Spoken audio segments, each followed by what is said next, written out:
Hello, and welcome to another edition of the Book Review Blog. Today we're going to review the book Pet Sematary by Stephen King. It's very strange. If I thought of, or could take like a poll of the Stephen King books that people found were the most scary or that they remember the most or something like that, I wonder if Pet Sematary would be one of the top, which I'll explain later. It focuses on the Creed family and the patriarch or the father of the Creed family. His name is Lewis. His wife's name is Rachel, and they have two children, a 5-year-old daughter named Eileen, and I would say like a 1-year-old or maybe a 1.5-year-old son named Gage. And they were moving from Chicago to Ludlow, Maine, because Lewis had accepted a job being a doctor at the University of Maine in Orono. And so Lewis is a doctor. Rachel, I don't believe, works. So she's kind of a housewife and a stay-at-home mom. And when they get there, Eileen just starts kindergarten. So anyway, they move to Ludlow, and the first person that they meet is their neighbor who lives across the street, who is an old man named Judd Crandall, and who has a wife named Norma, and he seems very friendly, and but one of the things that is about Judd and the Creed's house is that it's on a very busy road, and there's a lot of like semi trucks and tanker trucks that pass by.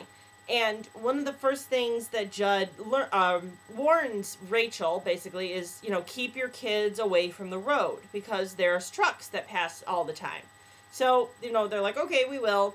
And they start to kind of get reacclimated and acclimated with their new life in Ludlow, Maine. And so, it works pretty well where, they get, like, Lewis and Judd become more friendly, and where they kind of, even though they have a big age difference, because again, Judd is, I think, in his 80s, and Lewis is, like, in his 30s, so, but, like, Lewis kind of looks at Judd as a fatherly character, so they, spend a lot of evenings on their porch drinking beers, and Judd tells him about the town of Ludlow and things like that. So anyway, the university starts, and so Lewis starts his first day or his new job at the University of Maine.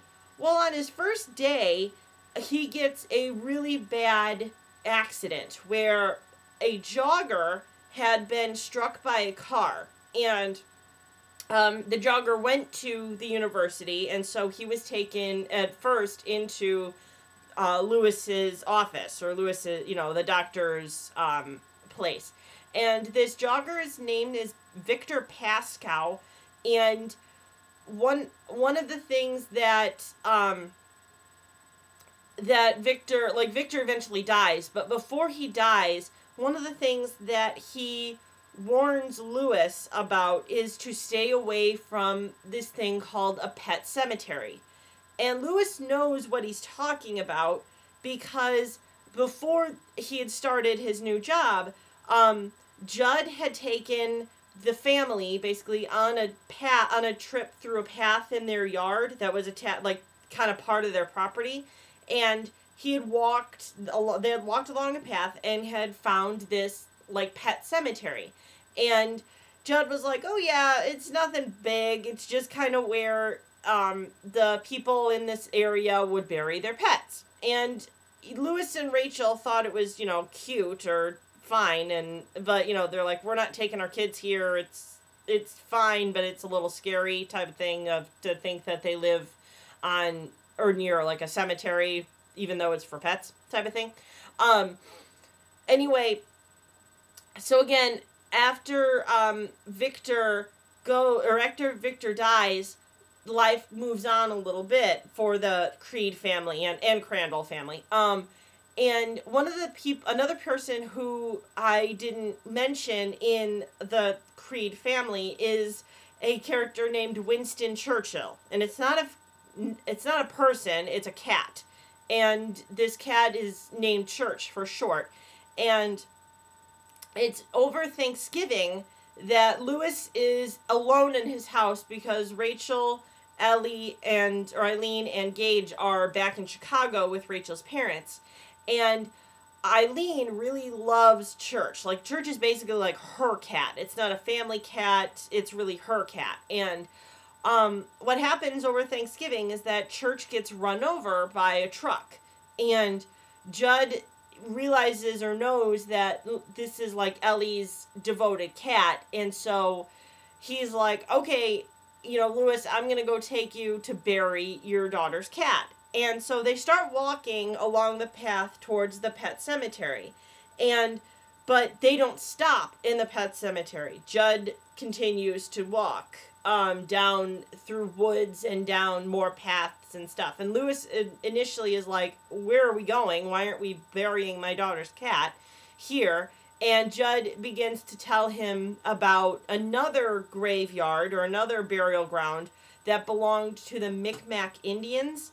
And Judd started to tell Lewis about his dog Spot, who had died when Judd was younger, and somebody in town had told him about this Micmac burying ground where when he buried his pet Spot in that ground, Spot came back to life. And according to Judd, he lived a very long time, although he was different.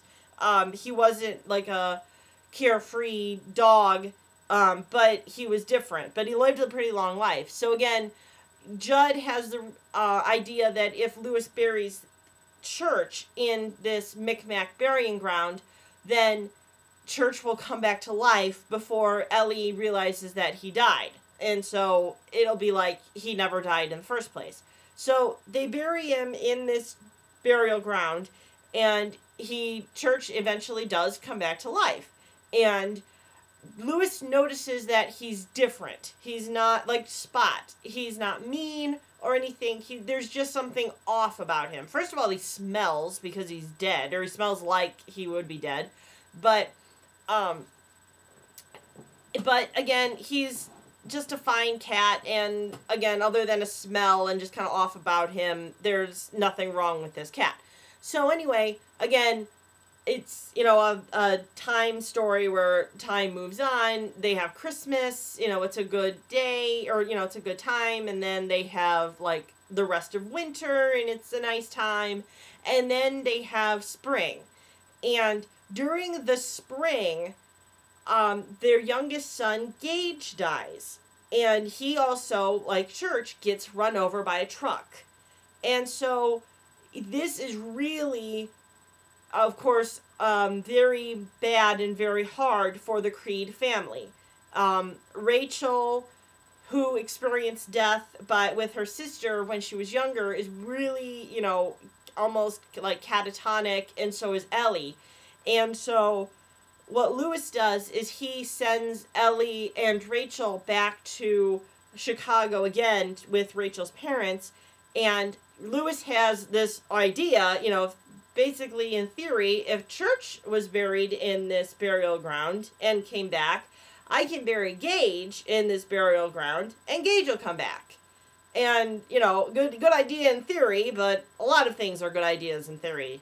So anyway, again, so Lewis goes and buries Gage in this Micmac burial ground, and yes, Gage comes back, but he does not come back the same way that Church does. There is something different with Gage, and it's big.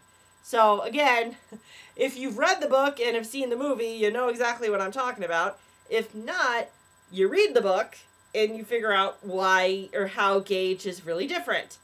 And then you realize how this is a very scary book, and how people have noticed or maybe have put this book pretty high on the list of scary Stephen King books. So there you go. There's your review. The next Stephen King book that I'm going to read is called Cycle of the Werewolf.